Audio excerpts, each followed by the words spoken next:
we've got adversaries, maybe not friendly, that really are creating technologies, missiles, hypersonics that can travel and potentially reach our soil. And so that golden dome is, how do we protect the United States from potential missile offenses? And what technology can we do to prevent that from hitting U.S. soil?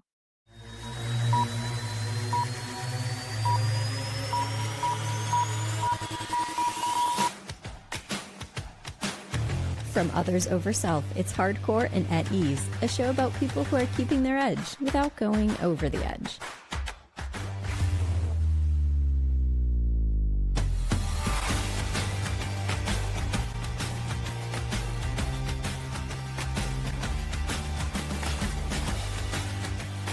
I'm host Shelly Rood. You've worked hard to build something that's worth protecting. A business, a team, but effort alone won't break every ceiling. Today's conversation is about what does. Building the right coalitions with the right people for a purpose bigger than any one of us can carry alone. This is Hardcore and At Ease. I see you, my ambitious friend. You are working, you are showing up, you are delivering. And yet somewhere in the back of your mind, there's this nagging feeling that the results should be bigger than this, that the effort you're putting in deserves a bigger return. And you can't quite figure out why the ceiling isn't moving. I spent a long time thinking that the ceiling was a skills problem, that if I just got sharper or more efficient, maybe more strategic, then the breakthrough would come. And what I've learned is that for most of us, that ceiling is not a skills issue. It's a scope issue. The mission we're carrying is too big for one person's bandwidth, one organization's reach, or one county's resources. And that's what this episode is about. Not collaboration as a nice to have, collaboration as the actual mechanism for breaking through. The generate momentum element of the Hardcore and At Ease framework isn't about working with people because it feels good. It's about recognizing that some results are structurally unavailable to you unless you build something bigger than yourself to achieve them. Today's conversation is proof of that principle at scale. Macomb County, Michigan is home to 600 defense contractors. 75% of all defense procurement in Southeast Michigan flows through this one region. Global companies are choosing it over states that offer bigger financial incentives. That outcome isn't the result of one company or one contract. It's the result of leaders who decided that shared prosperity was more powerful than protected territory. Vicky Rowinski is the Director of Economic Development for Macomb County and one of the architects of the Detroit Regional Defense Coalition. Kelley Lovati leads Macomb County Chamber of Commerce and chairs the Aerospace and Defense Committee that keeps 600 businesses connected, informed, and ready. They're not theorizing about momentum. They're generating it right now in real time with real stakes. Listen to how they talk about patience, partnership, and the long game of building something that lasts. Because whatever ceiling you're sitting under, I think this conversation is going to give us a new way to see it. Defense and aerospace is actually a diversification for many of our companies that were strictly 100% automotive. However, when you look at the macroeconomics of defense, there are various opportunities for them to get involved in other areas of defense, not just ground vehicles. Ground vehicles has been historically our bread and butter, but when you look at opportunities outside of that with anything in maritime, sea, land, air, space, there is a greater opportunity for our defense contractors who are already playing in this space to make that leap into some of these other core industries where we're seeing a lot of defense spending happening. Vicky, do you see that when we look at the macroeconomics, that these different spaces play well together? Or is it more that you go after one, like maritime, and you kind of get your footing and then you go after another? Sure. Well, they're all very different. To go from being a ground vehicle defense supplier to an aerospace supplier really means that you've got to go after some certifications. You got to put To some go wings from on that car. it's difficult, it's tough, and it's costly. And, our businesses really have to make that decision.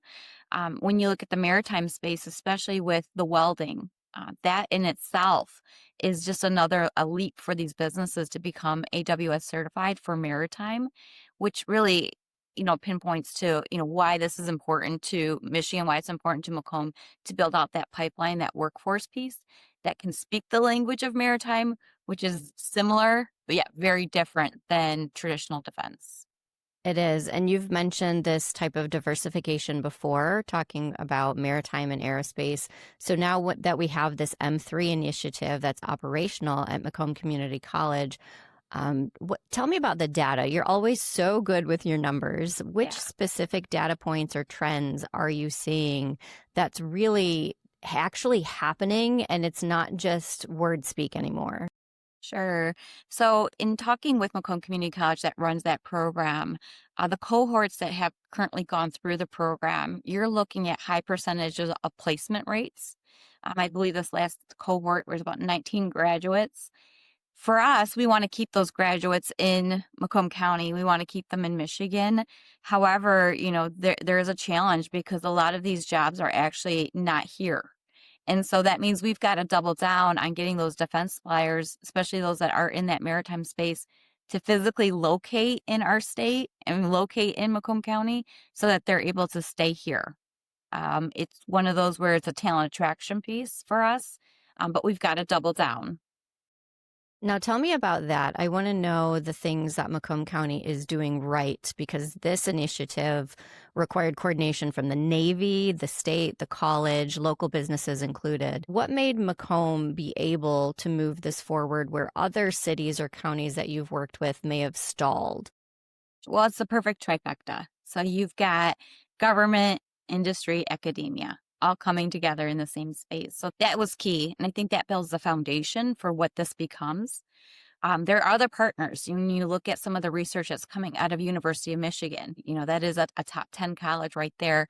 I think where we are very distinctively different is it really gets to the workforce, those ready and willing and wanting to work, being able to bring that skilled trade component. I think was fairly easy for Macomb Community College because they do this for so many other industries as well. Looking at the local business owner that's ready to jump on board, what advice do you have for those local businesses that are watching this initiative unfold? Right. Keep trying. And I say that because, you've got 19 cohorts that are very much being looked at through recruiting. We want them to stay here. So if they didn't get that first round of 19, to keep trying. We're going to keep doubling down on the maritime. So, Kelley, the Chamber's Aerospace and Defense Committee brings together these companies and local businesses that traditionally compete for the same contracts. Now, submarine manufacturing coming into the region, are you seeing some collaborative responses from businesses? How does that process work if you have two manufacturing companies in the same room? Are they competitors? Is there an opportunity for them to work together? I think both, right? They're definitely competing for the contracts, but we are hearing, especially through the members of the Aerospace and Defense Committee, that they have the opportunity to share, to look at resources together, and to help each other and support each other, which is really great. It's a great opportunity. There's lots of business, right? So we have lots of business, lots of opportunity, and the stronger we are as a base, the better we're able to attract businesses to come here. What's the average longevity of their membership with the chamber? Do they come in and go out? I mean, I would have to imagine that this type of industry, you're in it and you're in it for years. Yeah, I've only been with the chamber for 7 years. I don't see a lot of turnover. The industry rate for a chamber of commerce is about 14% turnover, and we're below that. But, I think when you provide opportunities like the Aerospace and Defense Committee, where that's where our members find the value and want to maintain their membership with us. So, looking specifically at the maritime program, what is the gap that you're witnessing between the workforce that the program is producing and what local businesses actually need right now? Do you feel like we're training for today's needs that are on the market, or is this more of a future focus? We're training for tomorrow's contract? I think a little bit of both. I think we're meeting the needs right now. We still have, as Vicky said, keep trying. So there's still businesses that are needing that type of talent. So we are needing to get the word out, share what the great work that we're doing here at Macomb County. We are building that talent pipeline to feed what we have today, but also to hopefully build it stronger for the future needs. Specific to the chamber's support and the strategy around how you bring that support to these businesses. Let's say we have a small manufacturer, approximately 20 to 50 employees, and they're interested in maritime work, but they're really not sure where to start. What does the chamber have specifically that's going to help them navigate from just being interested in this to actually being certified and contracted? I think in this role, the chamber's main value is connection. Putting them in connection with the college, the right people to see about the programming that's available, being that connector. The one thing that's really unique about the college, they have this maritime program. They can help them, understand the businesses can help the college understand the needs, and the college is viable and flexible enough to adapt and create those programs to meet those needs. Oh, P-TECH, that was the other thing I want to talk about, which is now what? Apex. That's another resource that we can put them in touch with. So really being that connector and helping them navigate and identify the key people that they need to be communicating and working with to be ready to address those contracts. So it seems like a very comfortable flow. Come into the chamber, have a warm handshake, get to know who the players are, get to know a couple of different paths, and then the chamber stays alongside the small business as they grow and go after these different initiatives. And it's really a twofold, because as we have this strong educational component in Macomb County, that is an economic development tool, because then businesses are going to want to come here because we have that adaptability to train the workforce that they need. Our next topic is the Detroit Regional Defense Coalition. So I'm going to start again with Vicky. Overall coalition strategy. The new coalition is bringing together Macomb, Oakland, and Wayne counties. And you've said before that Macomb is a small dog in a big world. But this coalition makes us so much collectively more a big dog. So I want to hear what specific doors this regional approach is opening for Macomb County. Well, Shelly, you brought up numbers. And so collectively, when we look at Macomb, Oakland, Wayne, City of Detroit, 75% of all the defense procurement happens in Southeast Michigan in this region. That And is so jaw-dropping. Can you repeat that? it is jaw-dropping. And every time we go to the state, they're like, I just can't be Macomb. It can't be Macomb. You know what? They're right. It can't just be Macomb. Because when we look at that workforce, it's shared. It's shared amongst our borders. People drive to work in Wayne County, or they leave Wayne County to come to work in Macomb County. So there's shared prosperity with that. And so for us to be able to pull this coalition together, sometimes we compete for projects. It has been very positive. Bringing Vicky Selva on as the executive director has been a very strategic move. She came on board day one, already understanding the footprint, understanding who are the major defense companies in the region. It's nice to be able to lean on someone to say, okay, can you take this special project on? Because we know we've got to have that voice, not just in the state of Michigan, but it's the voice that reverberates throughout the nation as well as international as well. Yeah, tell me about that, because you do a lot of traveling to conferences like AUSA. How does leading with Detroit region change the conversation? It puts us on a map. When we travel and we say, oh, we're from Macomb County, we've got to physically show on our map of Michigan where we're at. But when you say Detroit region, there's a resonance that's already understood where we're at. They understand our history with the Motor City, getting back to that workforce piece. It's really nice to be able to say that Detroit is in our name. Macomb County, we're 20 minutes away from the city of Detroit. We are. So it's important for us to recognize that as well. This is a unique technical advantage that Macomb County has. Can you explain a little bit more about how this relates to real business attraction scenarios? Absolutely. Actually, there's a scenario that's playing out right now. We've got a missile defense company that is looking at Michigan, really strongly looking at Macomb County. but they also have been wooed by South Carolina, Virginia, Ohio, Indiana. And we've got to be able to tell that story of why they want to choose here. On paper, those other states are throwing a lot of incentives at this company, things that we can't offer, but it's the tangible things such as ready workforce. It is the partnership, the coalition that they have boots on the ground. But once they land here, they've got a whole ecosystem ready and willing to help this company grow. Is there anything that you would add to that list more specific to Macomb County?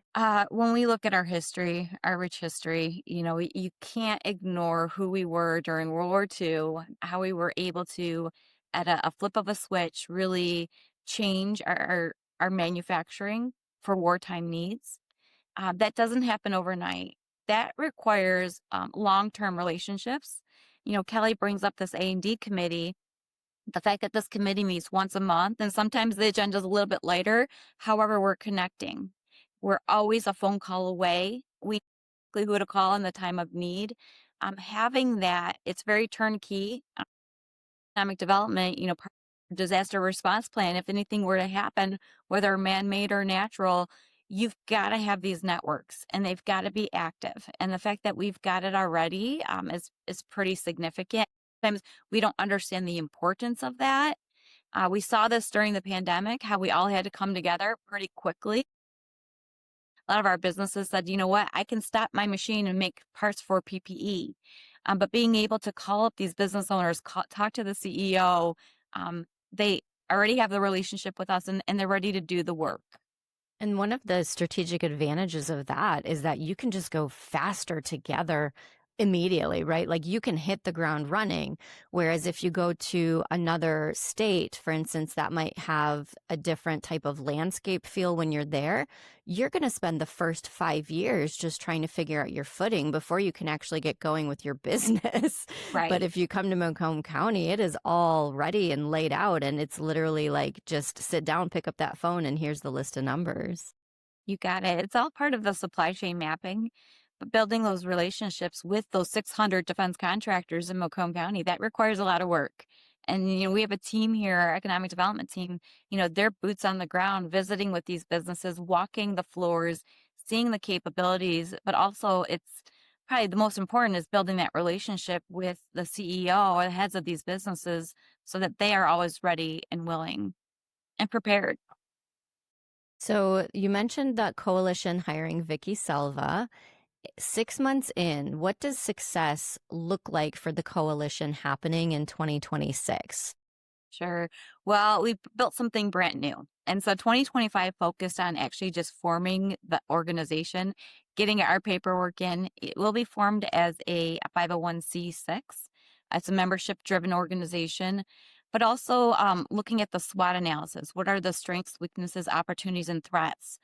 The last conversation I had with Vicky, we see a huge gap in advocacy, and that is the ability for these small businesses to have in Lansing or the voices in DC really coming together and having the opportunity to speak to our assets as a coalition, not as a singular entity. Kelley, the chamber specifically serves Macomb County businesses, but now you are part of this tri-county coalition. So how do you balance advocating for Macomb while also participating in a regional strategy like this that involves Oakland and Wayne counties? Do your members see this as an opportunity or as a competition to what they're doing?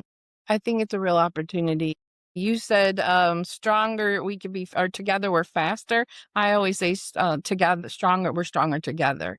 And so when we look at the region, we're looking at a cohesive economic or defense ecosystem, right? That we can be stronger. The three of us many years ago when I first started at the chamber talked about we needed a strong voice from Macomb. And, Vicky kind of captured it. I don't think people take Macomb as serious as we are and look at all the assets and resources we have. So when we look at putting what we have together with more partners and collaboration, we're going to have a stronger voice. We're going to be heard more. And even if you look at Adjutant General Rogers always says, any benefit, any company that comes to Michigan is a benefit for all of Michigan. And so I see this coalition the same way. I see it as a really great opportunity to be a stronger voice to promote Southeastern Michigan, which Macomb County is a big player in that. And we know we have the grit to do what needs to be done. What's your philosophy on being able to maintain this deep Macomb focus while the table that you're sitting at gets bigger and more complex? I believe in Macomb. We have what it takes. We have the resources. We just need to be at the table, and we're at the table now. So I think that's Love really that. important. So you're sitting at the table from a position of authority. It's not like Wayne and Oakland are bigger than us or stronger than us. We got this. Yeah, we do. Shelly, we're in a place where we don't have to prove ourselves anymore. Our numbers speak to that. We know we've got the epicenter here in Macomb County. That's fantastic. So then how do you go from being good to great? And I think part of that is looking at, the bigger picture. Having, the majority of defense contractors in one region in Michigan is pretty significant. And it can't be ignored. And I think, from my perspective, when we work with other organizations, for example, I'm a member of Women in Defense, NDIA. Those are also regional organizations. They don't see the borders that we see in economic development. For them, they're very pleased that there's now this coalition that they can work with me, even though I'm technically not in Macomb. Same with Kelley. It's the conversation piece that really is pretty significant to what this coalition represents. And it speaks volumes to the small businesses that we're working with and aligning with, and the large businesses as well. Just this true belief and walking the walk of banding together and doing things as one instead of just fighting your way to the top. And the stronger we are, that goes right to that economic development, that talent attraction. We just need to we got to continue to tell our story, and we're here to be part of that story. Mike Bernard from Saab said that Macomb is clearly the hub for the defense industry in Michigan. Our goal is to source locally, ideally from partners with a drive, not a flight. That is significant endorsement for Macomb County. I want to hear from you the infrastructure, the workforce, the ecosystem advantages that make drive, not flight strategy visible for somebody like Saab. For sure. And I've known Mike for many years. This goes back to that relationship building. A previous one, he wasn't with Saab, but it was great when he did take that job with Saab. We knew Saab was looking at Michigan. They have a significant need in missile defense, missile testing, where they worked out a really great arrangement working with RTAG, General Rogers, up in Grayling. But there's a lot more that they can be doing, increasing their footprint in the state of Michigan and more purposely in Macomb County. The work that they're doing is missiles. That is, when you talk about diversification, when we talk about Navy, now we're talking missile defense. And if you look at what's happening, the strategy that we're seeing at the national level, we're going to see an uptick of spending in missile defense. There's the whole notion of this golden dome. That technology resides in the United States. However, we have a great opportunity right now to really double down on our opportunities within missile defense, bring some of those procurement dollars. But the big picture, Shelly, is looking at it from a national defense perspective, how we're able to attract this company. They're going to work on these technologies, utilizing some of the research that's coming out of our colleges and universities, but ultimately creating products that really help with our national defense and security. For those of us that are not familiar with the Golden Dome, could you give us a recap on that? Right. So you've got the Iron Dome in Israel. And, if you follow what that Iron Dome is able to do, it protects the people that reside within Israel from missiles that are coming from their neighbors. We've got adversaries, maybe not friendly, that really are creating technologies, missiles, hypersonics that can travel and potentially reach our soil. And so that Golden Dome is, how do we protect the United States from potential missile offenses? And what technology can we do to prevent that from hitting U.S. soil? Thank you But for that's that. defensive. And then there's the offense side as well. How do we really retain ourselves as a superpower in protecting the United States? So Saab is out there building their supplier and their partner network in Macomb County. From your economic development work, what are the types of capabilities or certifications that the local suppliers need to try to work with or compete with Saab on this? I'm interested in kind of hearing like the most honest assessment of how many current Macomb companies are ready versus how many need to step up and level up. Right. Well, I will tell you, we do have a lot of defense companies that are primed and ready. When you're talking about missile defense, a lot of that activity does fall within classified or top secret clearances. Really getting that baseline for many of our defense companies just to be CMMC certified. This is that cybersecurity side, ensuring that whatever technical data comes into their establishment, that they are treating that data with the utmost security. That is important. That's baseline right there. We talk about businesses being prepared, their certifications. There's going to be manufacturing involved with this, as well as the high tech component of it. And so we look at it from all angles.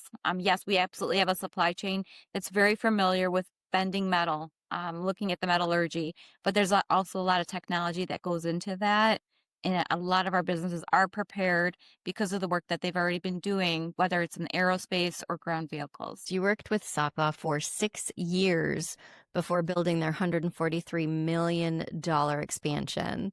What lessons came out of that long-term relationship and courtship that you can then apply to other international defense contractors? SAPA was a long-term scoped out project where, there were moments where like, okay, is this moving forward? And it really was all dependent on getting the government contracts. That company knew it needed to invest and needed to invest locally. It brought on individuals that understood the supply chain, new people. So when you talk about being a very strategic move, it absolutely was.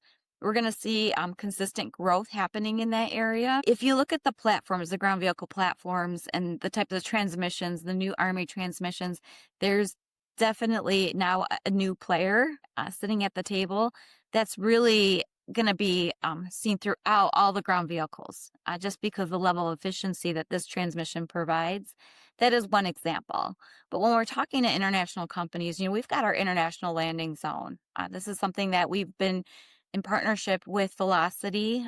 They provide space in their co-working and entrepreneurship space for these businesses. We're seeing a lot of conversations with companies internationally, whether they're coming from some of our NATO-friendly countries like Poland, Israel, Canada, that know they've got to have that U.S. footprint here, especially to compete on some of these government contracts. So having a space in the ILZ gives us the opportunity to understand and learn from them. What is their long-term strategy? How can we help out? Who do we need to introduce them to so that they are focused on growing their business, and then we can handle all the I don't want to say government bureaucracy side of it, but we find ourselves in that space where it's like we understand what does it look like to become a U.S. corporation, and finding those key industry experts who can help us along the way. You mentioned Velocity, and so that's like a small business building, business hub. And I think there's so many listeners that think of something like that, and they imagine these entrepreneurs trying to start their own tiny little things, bunkering down, right, coming out of their garages. But Velocity has some incredible international startup companies. Do you want to share a few of those stories? Well, we've been working with Velocity since its inception, since it became a smart zone. This dates back almost 15 years now.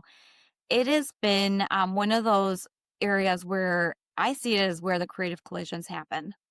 You've got the right team in place, physically located at Velocity, that are working with these startups, working not just with the startups, but some of these international companies that are new to the United States, but not startup when you look at their longevity.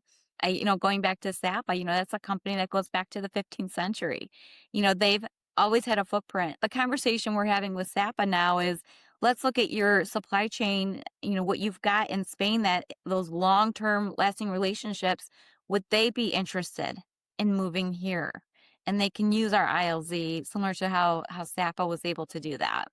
And then from there, it's, how do we continuously grow that footprint, building out that workforce so that we're not competing, we're not pulling from one defense contractor, that we're building new. Kelley, Saab is actively looking to form relationships with Macomb County suppliers. That's something that their CEO shared with us directly. What is the chamber doing to help their members understand the needs of companies like Saab and how to position themselves as viable partners? I think that's where the Aerospace and Defense Committee really comes together. We can share that information with the partners in the industry, and really get that word out and prepare them and make those connections again for them. I really see that's our main focus with Saab. Do you have any idea what a realistic timeline might look like for some of those Saab contracts? I do not. That might be a question Vicky might have, but I usually think they take some time, don't they, Vicky? They do. And Shelly, as you're speaking, I'm like, you know what? I got to give Mike a call. I said, we'll get that realistic timeline. Absolutely. When a major announcement like this expansion happens, there's often a lot of excitement, but then a lot of frustration can follow when we don't see those wheels turning immediately.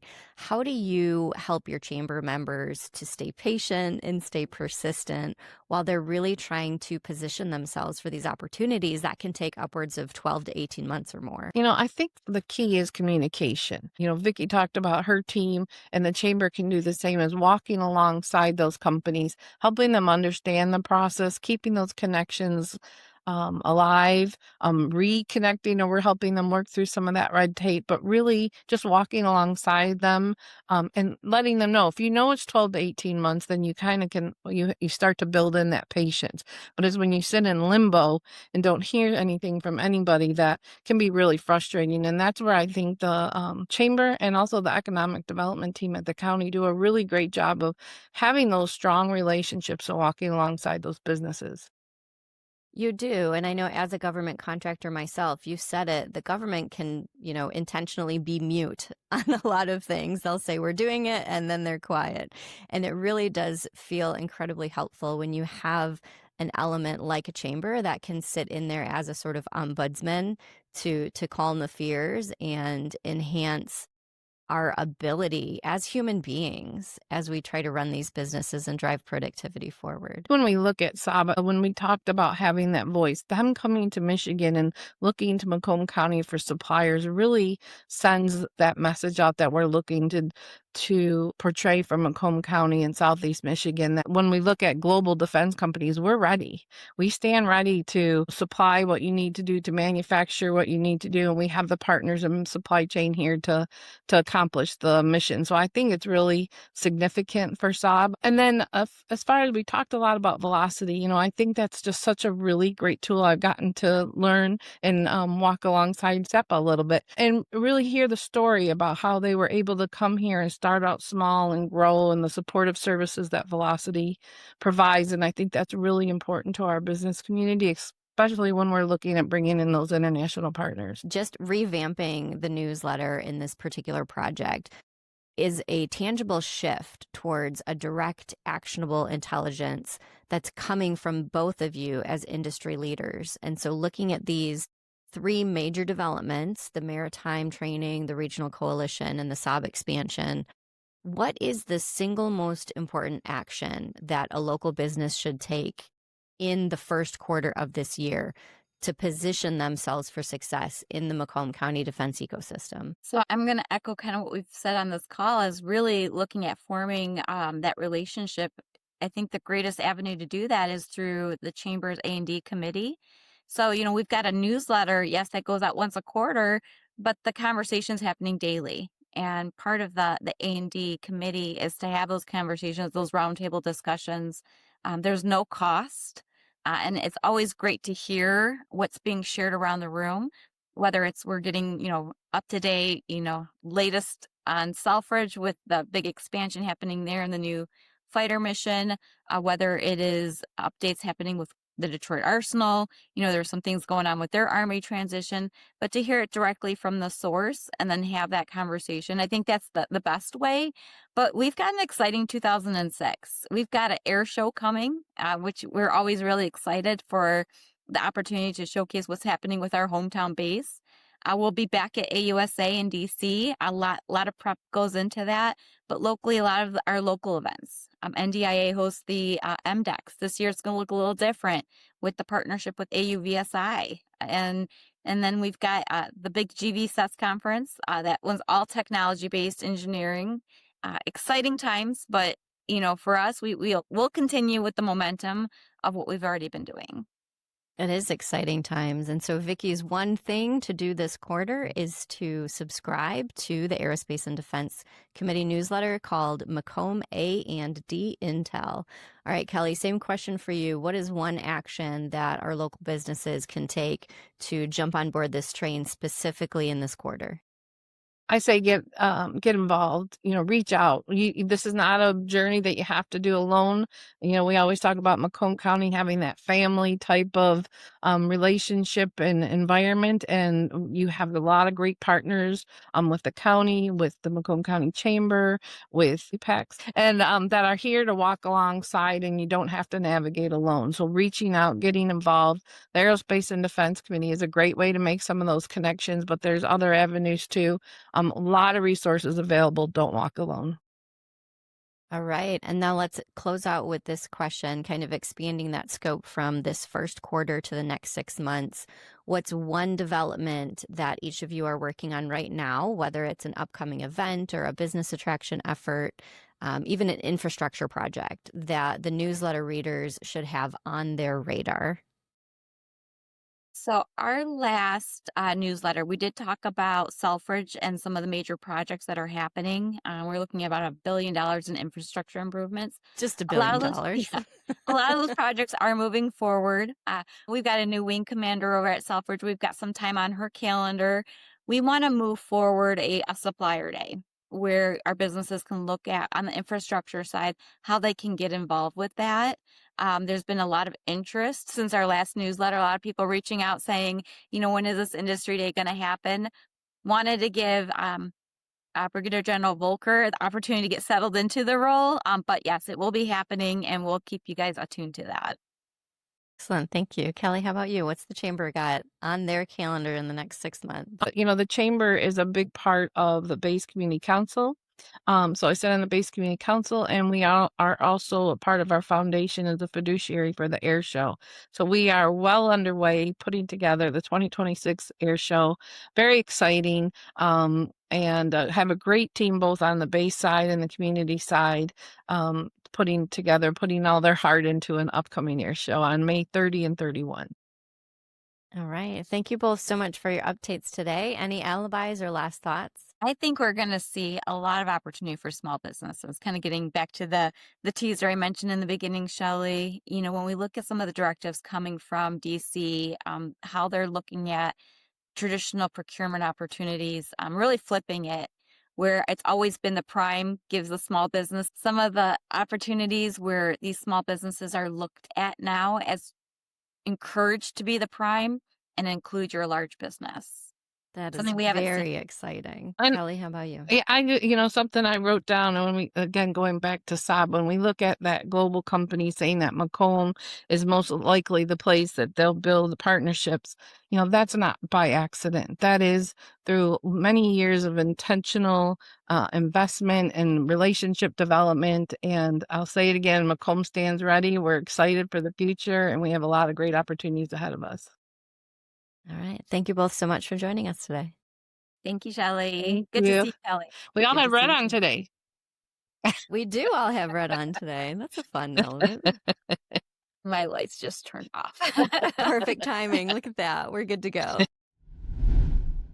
Kelley said something near the end of our conversation that I really haven't been able to shake.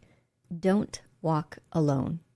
3 words, but coming from someone who has spent years watching businesses succeed and battle in the same ecosystem with the same opportunities in front of them.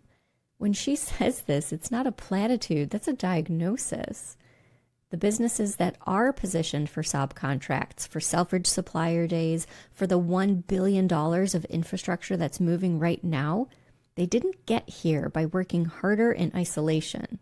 They got there by staying in relationship, by showing up to the A&D committee when the agenda even was light, by calling Vicky's office before they had a problem, and by building the relationship before they needed the resource.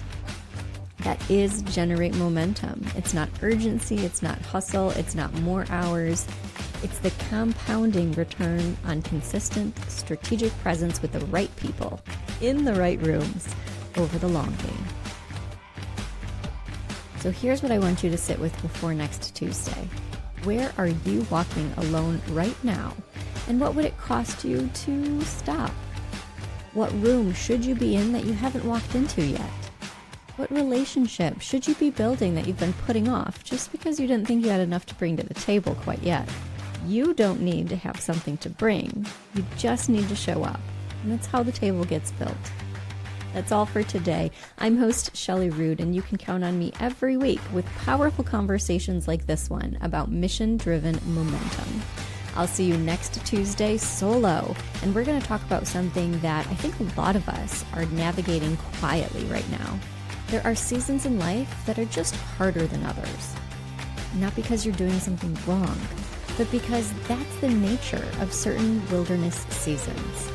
Next week, we're talking about how to tell if you're in one right now and what you can do about it. And if you can't wait, jump over to join.othersofyourself.com. Until then, stay hardcore, be at ease, and trust the process. You're listening to Hardcore and at Ease.